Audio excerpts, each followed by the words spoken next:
Hola, ¿qué tal? Un gusto saludarlos nuevamente. Comenzamos con su clase número 4 de Derecho Mercantil. Ya estamos en la unidad 4, que se denomina Empresa y Contratos Mercantiles. Quiero comenzar con esta reflexión. ¿Alguna vez has pensado en la influencia que tienen las empresas en la economía del país? Gracias a ellas se abren fuentes de empleo, fluye el comercio, circula nuestra moneda y todo ello en conjunto permite nuestro desarrollo tanto como individuos como en sociedad. Es decir, pues no todos los días nos ponemos a pensar que sí es importante que existan empresas, que existan comerciantes, que existan ¿cómo decirlo? Estas personas, ¿no? Que se dedican a esto del comercio. Sin embargo, pues a lo largo de lo que pasa la materia, nos vamos dando cuenta que pues sí, que resulta ser muy importante el que existan estos tipos de sectores. Ahora, ¿qué es una empresa? Pues la empresa va a ser la actividad que le da el carácter de comerciante a una persona. También se puede denominar como una actividad que consiste en coordinar u organizar tanto elementos corpóreos como incorpóreos, así como el trabajo de las personas para producir o intercambiar bienes o servicios. En términos económicos, pues la empresa va a ser todo establecimiento comercial o mercantil de producción y distribución de bienes y servicios, de tal manera que únicamente funciona a través de la visión de un comerciante, que cuando cuenta con una organización jerarquizada, se transforma en empresario, el cual se dedica a hacer crecer a su empresa a través del desarrollo de sus habilidades en la actividad del comercio. Es decir, la empresa va a ser ese establecimiento comercial que nos va a permitir, pues ya de manera jerárquica, ponerla en marcha para que nos ayude a que crezca nuestra empresa, a que tenga una actividad económica en la que nos fluya nuestro dinero, se mueva a través del mundo y pues logremos crecer como comercio, como comerciantes. ¿Y para qué? Para después volvernos pues empresarios. Que a lo mejor esa es una de sus metas. A lo que vi en los videos, pues quieren saber cómo manejar un negocio, cómo hacer diferentes cosas desde pues de su carrera, ¿no? Desde administración de empresas. Al final de cuentas, a lo mejor les va a permitir en algún momento volverse empresarios, ¿ok? Entonces, para comenzar, pues ya sabemos que la empresa pues va a ser ese establecimiento comercial. ¿Cuáles son los elementos de la empresa? La empresa tiene elementos personales, que son elementos subjetivos, el personal que dirige y organiza los elementos objetivos, o materiales, es decir, el empresario y los auxiliares dependientes e independientes, es decir, aquí empezamos a hablar un poquito del organigrama, ¿no? A lo mejor encontramos un director general, de ese director general encontramos a lo mejor un, un metrólogo, quien va a ayudar a dar órdenes a las demás personas. Después de ese metrólogo a lo mejor encontramos a la atención al cliente, después de ese a lo mejor a las personas que se dedican a ventas, después a limpieza, al almacén, a diferentes cosas. Entonces ese va a ser uno de los elementos de la empresa, pues las personas que van a estar trabajando dentro de para poder llevar a cabo los movimientos de a lo que nos dediquemos en la empresa. Empresario es quien ejerce profesionalmente y en nombre propio, valiéndose de una organización de personas o de bienes, una actividad lícita, encaminada a la producción para el cambio de bienes o servicios que no consistan en obras de ingenio o en trabajos intelectuales. Es decir, uno de los elementos personales que vamos a encontrar en nuestra empresa, pues va a ser este empresario. Y como les decía, pues va a ser como que quien dio pauta a que comenzara a lo mejor a desarrollarse la empresa, quién nos está dando el trabajo, etcétera. Ahora, auxiliares mercantiles. Son las personas que ejercen una actividad con el propósito de realizar negocios comerciales ajenos o de facilitar su conclusión. Se dividen en auxiliar dependiente del comercio, auxiliares del comercio, también conocidos así, aquellos que están subordinados a un comerciante al cual prestan sus servicios de modo exclusivo, por ejemplo, factores, gerentes, contadores privados, dependientes, viajantes y agentes de ventas. Aquí lo que les decía, a lo mejor en ese organigrama vamos a encontrar una persona que se dedica a las ventas y ya va a estar ayudando a ese empresario. Auxiliares independientes del comercio, auxiliares del comercio. Dice, despliegan su actividad a favor de cualquier comerciante que lo solicite. No está supeditado a un comerciante determinado, por ejemplo, los corredores, intermediarios libres, agentes de comercio, comisionistas y contadores públicos. Aquí hablamos a lo mejor de un intermedio que a lo mejor directamente pues no está trabajando en ninguna de las dos empresas. No vamos a poner un supuesto en el que existen dos empresas, ¿no? Está Comercializadora de Pruebas y Equipres, SADCB, y está Saint-Gobain, ¿ok? Saint-Gobain busca pruebas que vende Comercializadora de Pruebas y Equipres. Sin embargo, a lo mejor le da flojera buscar este tipo de proveedores que le brinden esos servicios y aparece una tercera persona que va a ser Patito SADCB, ¿no? Entonces Patito SADCB contacta a Comercializadora de Pruebas Equipres, ellos le generan una cotización sobre las pruebas que quieren y de esa cotización él vuelve a recotizar y le sube un porcentaje. Entonces termina siendo un intermediario. ¿Por qué? Porque a lo mejor él no trabaja ni hace nada más que a lo mejor buscar el contacto y sin embargo sigue siendo beneficiado y es un auxiliar independiente del comercio. ¿Ok? Materiales. Son elementos corporales o materiales, los muebles, los enseres, las mercancías y las materias primas. Los bienes muebles son susceptibles de apropiación y pueden trasladarse de un lugar a otro sin afectar su naturaleza. Se distinguen de los enseres que, en la categoría de muebles, sirven como utensilios e instrumentos necesarios en una casa o para el ejercicio de una profesión. Aquí, pues, ¿cuál otro elemento vamos a encontrar en las empresas? Pues esos materiales que nos van a ayudar pues a que la empresa esté a lo mejor más cómoda, se pueda mover, se pueda transportar el producto, se pueda hacer el producto, etcétera, ¿no? Porque, por ejemplo, aquí en la imagen vemos que hay unos camiones de pipas. A lo mejor en esta empresa transportan algún líquido peligroso, podría ser a lo mejor como las pipas de Pemex que transportan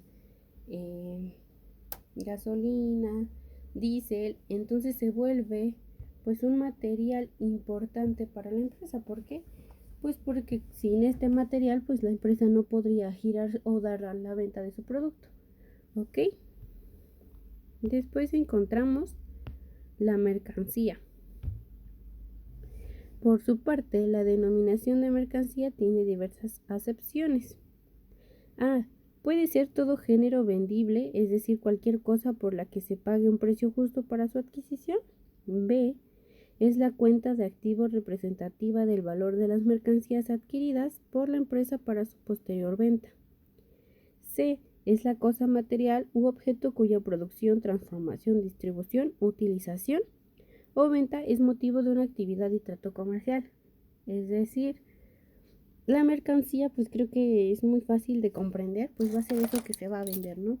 Ese producto o servicio que nosotros vamos a ofrecer. ¿Cómo podemos a lo mejor un producto, ¿sabes qué? Yo vendo reglas, yo vendo cuadros, yo vendo lámparas, yo vendo abecedarios y a lo mejor como servicio pues yo vendo pruebas físicas en las que yo te puedo probar o simular a lo mejor 10 años de vida de tu producto, ¿no? De que a lo mejor tú vendes un cuadro, ¿no? Y quiere saber cuánto tiempo va a durar sin hacerse feo, así expuesto al sol, pues a lo mejor yo te voy a vender eso. ¿Ok? Esa sería mi mercancía. Ahora, incorpóreos. Son elementos incorpóreos, la clientela, el avio, el derecho de arrendamiento y la propiedad industrial. Es decir, pues necesitamos de esa clientela, de esos clientes que nos van a ayudar a crecer el negocio, que nos van a hacer a lo mejor con su dinero, pues nosotros poder hacer fluir nuestra empresa, hacerla crecer, etcétera. Clientela, pues es el conjunto de personas físicas o morales incluidas en los libros y listas de concurrencia continua en el consumo de bienes y servicios proporcionados por la empresa. Y así les decía, va a ser a lo mejor ese Patito, ese ADCB que nos va a comprar, o va a ser ese Juan Pérez que nos va a comprar. Avio constituye el reconocimiento que tiene la empresa con la sociedad, ya sea por hábitos de consumidores, proveedores, la clientela, etc. Es un activo fijo intangible de la empresa. Es decir, ese avio va a ser cómo nos van a conocer. A lo mejor pues pueden ser esas redes sociales, esas recomendaciones, etcétera. Esa búsqueda en internet. Derecho de arrendamiento.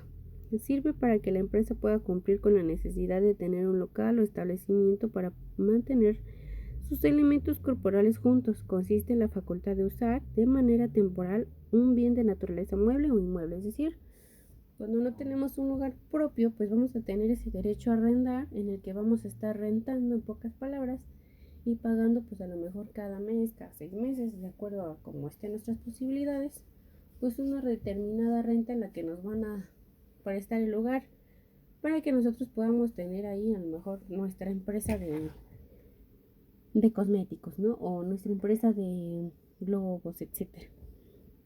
Propiedad industrial. Es la regulación y otorgamiento de patentes de inversión, registros de modelos de utilidad, diseños industriales, marcas, avisos comerciales, publicación de nombres comerciales, declaración de protección de denominación de origen y la regulación de secretos industriales, que sirve para que la empresa tenga un propósito de creación.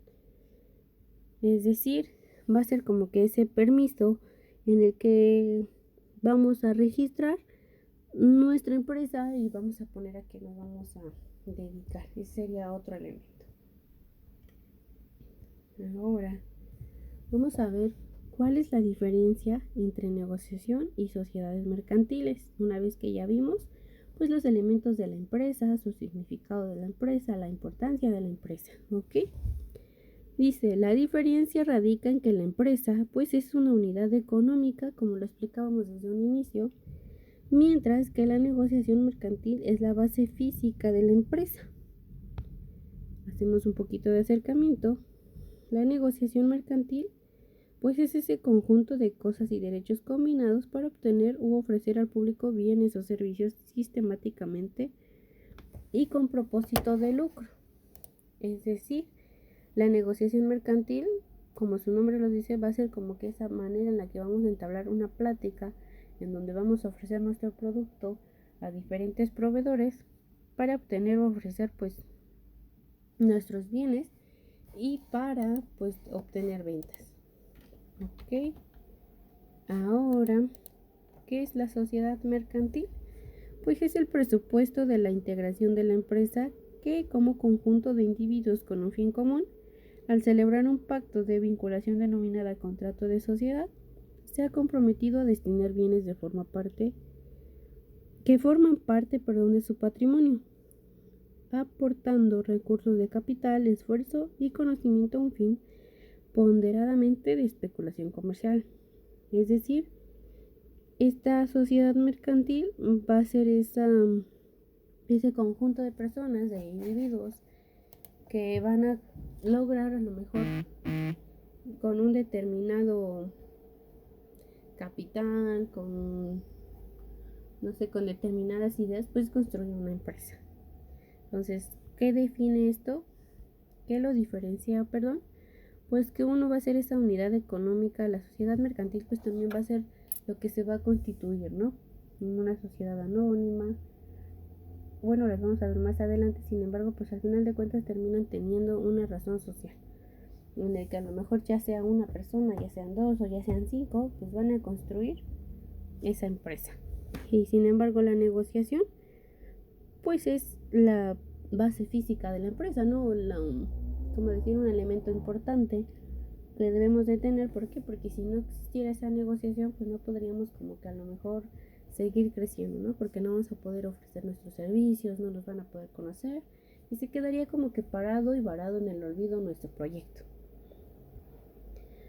Tipos de sociedades mercantiles. Vamos a empezar con la sociedad de nombre colectivo. No cuenta con un mínimo de socios para integrarse. Para funcionar, su capital social está representado en acciones. Existe bajo una razón social y los socios responden de manera subsidiaria, ilimitada y solidariamente a las obligaciones de la sociedad. Cuenta con uno o varios administradores que pueden ser socios o personas extrañas a la sociedad. Es decir, en esta sociedad no vamos a tener un límite de personas, ¿no? A lo mejor si queremos meter 10 socios se van a poder entrar. Y pues aquí vamos a responder como socios cuando hay un problema, pues a lo mejor limitadamente, ¿no? A lo mejor la comparación de otra sociedad en la que sí nos delimitan, ¿sabes qué? Pues a todos nos toca, son 100,000 pesos, somos 10 personas, nos toca de 10,000. Entonces, más o menos vayan dando o viendo esas diferencias que encontramos ahorita que estamos viendo, pues, las sociedades mercantiles, ¿ok? Entonces, esta sería la sociedad de nombre colectivo. ¿Por qué? Pues porque va a ser por un grupo de personas y pues su capital va a estar representado en acciones. A lo mejor, no sé si han escuchado de que compra acciones de Facebook, compra acciones de esto y que son muy económicas. Y entonces, al final de cuentas, la gente comienza a invertir, a comprar estas acciones y al final de cuentas, pues se vuelve una división pues enorme, ¿no? Podríamos decir que a lo mejor tenemos un terreno grande y lo dividimos de acuerdo al número de personas que va llegando. Ahora, sociedad en comandita simple. Se conforma de uno o varios socios comanditados, que responden de manera subsidiaria, ilimitada y solidaria de las obligaciones de la sociedad y de uno o varios socios comunitarios que únicamente responden por el pago de sus aportaciones. Por lo mismo, se encuentran impedidos para ejercer la administración de la sociedad. Funciona bajo una razón social y su capital está representado en partes sociales. Es decir, en esta sociedad en comandita simple, pues se va a conformar igual a lo mejor por uno o por varios socios que van a responder igual de manera ilimitada, solidaria. Sin embargo, lo que va aquí a tener como que diferencia es que a lo mejor uno o dos de ellos pues no van a responder de la misma forma, ¿no? Que sus aportaciones se van a encontrar pues impedidas y no impedidas, ¿no? Ilimitadas, y esto va a hacer que se impida pues su participación en la empresa, ¿no? A lo mejor sabes que los que sí aportan ilimitadamente pues van a poder hacer más movimientos que estos que no van a aportar de manera proporcional. Sociedad en comandita por acciones. Se conforma de uno o varios socios comanditados que responden de manera subsidiaria, ilimitada y solidaria a las obligaciones de la sociedad y de uno o varios socios comanditarios que únicamente responden por el pago de sus aportaciones. Puede ser administrada por uno o varios socios o personas ajenas a la sociedad. Funciona bajo una razón social sin un mínimo de capital legal representado en acciones. Es decir, suena un poquito igual a la comandita simple. Sin embargo, aquí también se va a trabajar también se va a trabajar en acciones, ¿no? Que a lo mejor tenemos un 100%, de ese 100% se va a dividir en 30, no 40, 50, en un 10, etcétera, ¿no? Y va a funcionar de esa manera, ¿no?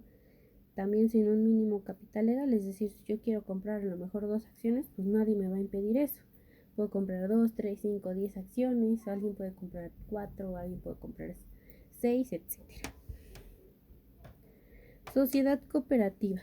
Se regula bajo su propia ley, procura el mejoramiento social y económico de los asociados, así como repartir los rendimientos a prorrata, y se integra por un mínimo de 5 socios, los cuales aportan donativos y rendimientos en dinero, especie o trabajo.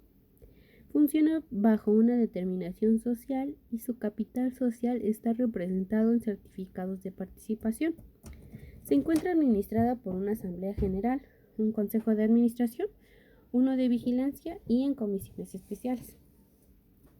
Es decir, esta sociedad corporativa pues iba a tener un mínimo de representantes, que van a ser 5, los cuales van a aportar pues donativos, van a aportar, a lo mejor si no es de manera económica, de manera participativa, donde van a ofrecer a lo mejor sus servicios.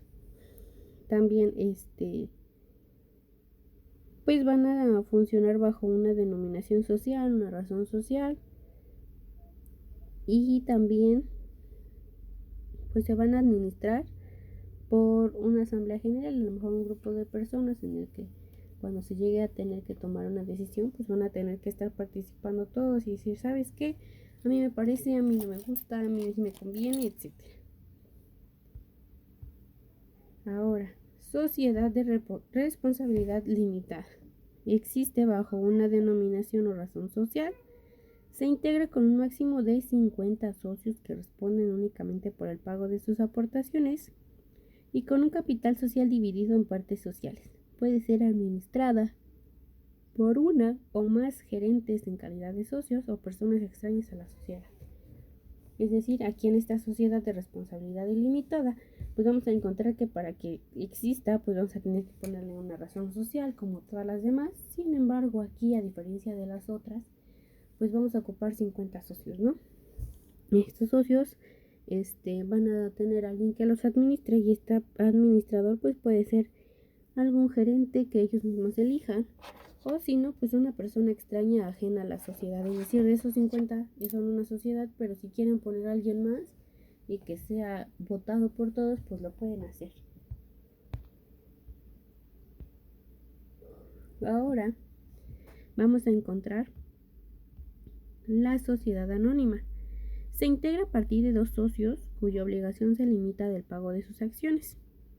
Funciona bajo la denominación, una razón social y un capital social representado en certificados de aportación y acciones. Puede ser administrado por socios o por personas extrañas a la sociedad a través de un administrador único o un consejo de administración. Dentro de la sociedad anónima existen 2 categorías que no se pueden omitir en este tema: las promotoras de inversión, las SAPI, y las bursátiles, las SAP. Las primeras son sociedades mercantiles mexicanas constituidas conforme a los requisitos de la Ley General de Sociedades Mercantiles, pero sometidas al régimen legal de la SAPI, establecido en la Ley del Mercado de Valores. También están sujetas a la supervisión de la Comisión del Mercado de Valores al momento de registrar sus acciones a los valores que representen. Las segundas reciben su nombre por la inscripción a las acciones representativas de su capital social o títulos que representan dichas acciones en el registro bursátil. Se encuentran regulados por la Ley del Mercado de Valores, los usos bursátiles y mercantiles, la Ley General de Sociedades Mercantiles y supletoriamente por el Código Civil Federal. La sociedad anónima pues es la que más conocemos, ¿no? A lo mejor les decía comercializador de pruebas, Equipres S.A. DCB, sociedad anónima de capital variable. ¿Ok? Todas estas tipo de sociedades pues las vamos a encontrar siempre muy presentes en la razón social de las empresas. Normalmente viene, por ejemplo, Autoeléctricos S.A. Autoeléctricos API, ¿no? También vamos a encontrar ¿qué podemos? Saint-Gobain de SAP. Entonces, todo eso tiene referente pues a estas sociedades, ¿ok? Continuamos. Sociedad por acciones simplificadas. Es aquella que se constituye con una o más personas físicas que solamente están obligadas al pago de sus aportaciones representadas en acciones. Los ingresos totales anuales de una sociedad por acciones simplificadas no podrá rebasar 5 millones de pesos. En caso de rebasar el monto respectivo, la sociedad por acciones simplificada debe transformarse en otro régimen de sociedades de las contempladas en la Ley General de Sociedades Mercantiles. Es decir, esta sociedad se va a ver limitada en su crecimiento porque no puede generar más de 5 millones de pesos anuales, es decir, una cantidad a lo mejor la vemos muy grande para nosotros que somos pues personas físicas. Sin embargo, ya hablando de sociedades, de empresas, pues sí, es realmente que a lo mejor es una cantidad muy poquita. Ok. Ahora, una vez que ya vimos estas sociedades, pues vamos a ver cuál es la distinción en un contrato civil a un contrato mercantil. Primeramente vamos a ver qué es el contrato, ¿no? Pues el contrato va a ser ese acuerdo, ese convenio en el que las personas que intervienen se van a denominar contratantes y pueden ser tanto físicas como jurídicas. ¿Cuáles van a ser sus elementos? Pues existen contratos cuando concurren los siguientes requisitos: consentimiento, que ambas partes quieran, objeto material del contrato, que sea una compraventa, que sea un arrendamiento, que sea una donación, etc. Y la causa, el por qué. Vamos a encontrar diferentes clases de contratos según su forma, verbales y escritos, según su relación legal, típicos y atípicos, según la legislación aplicable, civiles, mercantiles, administrativos, laborales, según fuerza de las partes, igualitarios y de adhesión, según beneficio obtenido, onerosos, gratuitos y aleatorios. ¿Cuál va a ser esa estructura de un contrato? Pues los contratos escritos suelen tener las siguientes partes: un título que indica el tipo de contrato. Normalmente encontramos hasta arriba que dice a lo mejor contrato de compraventa. Hasta hay quienes les ponen contrato de compraventa de un automóvil, etc. También pues vamos a encontrar el lugar y fecha del contrato, identificación de quién va a suscribirlo, representación de los intervinientes, identificación de los bienes y servicios objeto del contrato. Es decir, a lo mejor en un contrato de compraventa de un auto, pues vayan el modelo, el número de motor, las placas, la tenencia, etc. Identificación del ámbito geográfico. También el lugar donde se va a vender, etc. Cláusulas. Pues va a venir el cuerpo normativo, pactos o acuerdos objetos del contrato, el cierre, fórmula del cierre, donde se indica la forma de realizar el acuerdo. Es decir, en ese contrato pues también va a venir explícito a lo mejor sobre qué artículos nos estamos basando, sobre dónde va a ser, si llegara a haber un problema, si se deslinda o no se deslinda la persona, muchas cosas de acuerdo al tipo de contrato. El contrato de compraventa en el Código Civil se define como aquel contrato por el que uno de los contratantes se obliga a entregar una cosa determinada y el otro a pagar por ello un precio razonable o un signo que lo represente. Existen compraventas civiles y compraventas mercantiles. Para distinguir una de otras, el Código de Comercio dice: será mercantil la compraventa de cosas muebles para revenderlas bien en la misma forma que se compraron o bien en otra diferente, con ánimo de lucrarse en la reventa. Es decir, para que exista mercantil, pues tenemos que hacer que lo que vendemos, pues lo demos a lo mejor más caro, con ánimo a lo mejor de ganar algo. En el contrato de compraventa civil a lo mejor va a ser que vamos a vender una cama, sin embargo, pues nomás lo vamos a hacer por venderla, porque a lo mejor ya no la queramos, etcétera, ¿no? Pero la vamos a dar un precio razonable, no le vamos a estar ganando a lo mejor de más y le vamos a dar un precio justo.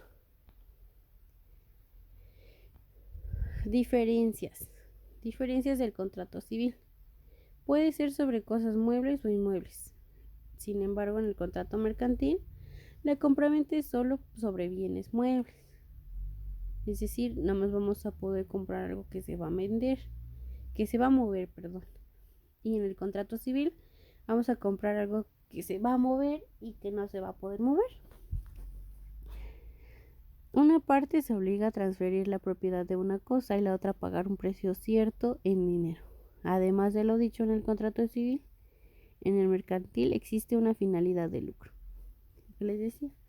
Aquí la parte se va a obligar a pagar un precio cierto, un precio, pues se podría decir que justo, y a lo mejor en el contrato mercantil, pues no, se va a querer lucrar, se va a querer llevar la ventaja de una de las partes. Las partes contratantes no realizan actos de comercio porque no son comerciantes. A diferencia, pues las partes sí van a realizar actividades de comerciantes, pues son comerciantes, a eso se dedican. Y por lo tanto va a ser un contrato mercantil. Otra diferencia es que uno se rige por el Código Civil, otro por el Código de Comercio. Acá en el contrato civil puede ser gratuito y honoroso. Acá en el mercantil siempre va a ser oneroso, es decir, nunca se va a dar gratis. ¿Por qué? Porque ser comerciante implica que sea a lo mejor tu fuente de ingreso de vida, ¿no? Con lo que tú puedes comes, das escuela, etcétera. Y sin embargo, por el lado civil, pues no es así, ¿no? Les decía, lo vendes por querer venderlo. Ahora, en el caso de litigio, son competentes los tribunales civiles. En el caso de litigio, son competentes los tribunales mercantiles o en su defecto los tribunales de primera instancia. Hay que recordar que se encuentran divididos estos tribunales, sin embargo, pues esa es otra de las diferencias. Elementos del contrato de compraventa mercantil. Elementos materiales, el objeto del contrato, el precio. Elementos personales, el vendedor y el comprador, son cosas muy sencillas. Elementos personales. ¿Quién no puede prestar consentimiento? Según el Código Civil, aquellos que pues no tengan los 18 años, personas con enfermedades o deficiencias que les impidan gobernarse por sí mismas, a lo mejor algún problema mental, algún problema físico en el que pues no puedas moverte y necesites el apoyo de alguien más. Y ahora dice, personas en virtud de una declaración judicial. ¿Qué requisitos son necesarios para tener capacidad de obrar?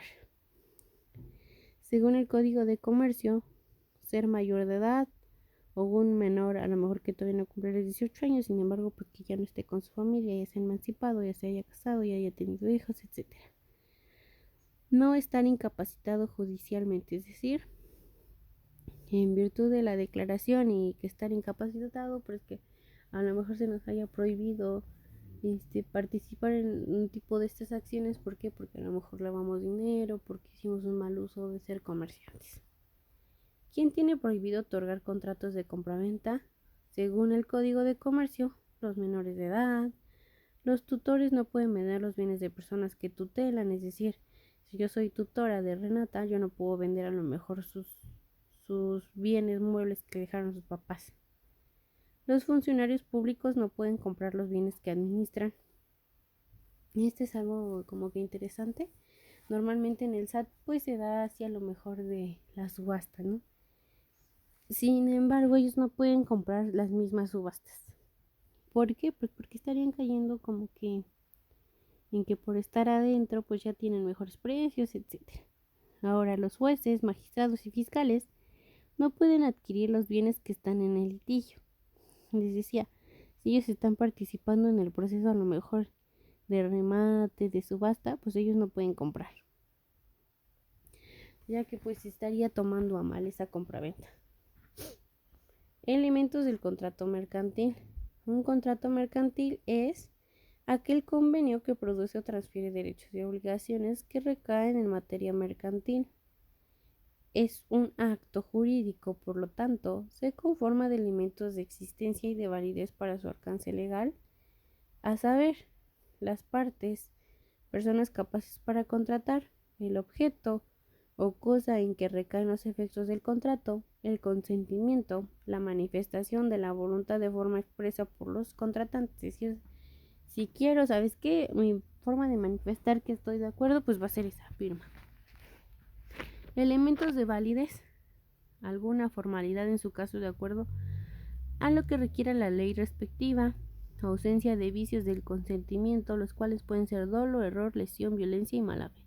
Es decir, dolo, que lo hayamos vendido algo que sabemos que no sirve, sin embargo lo hayamos hecho con toda la intención de deshacernos de eso y no avisar que a lo mejor ya no servía. Por otra parte, error, que en el contrato venga algo que a lo mejor nos perjudique y sin embargo por ignorancia y así no nos hayamos dado cuenta y aún así lo firmemos. Eso también aplica en la mala fe. Violencia, pues que seamos obligados. Por último dice la capacidad de los contratantes, que es que seamos personas mayores de edad, que no tengamos ninguna enfermedad, que seamos a lo mejor emancipados, etcétera, ¿no? Lo que mencionábamos más atrás.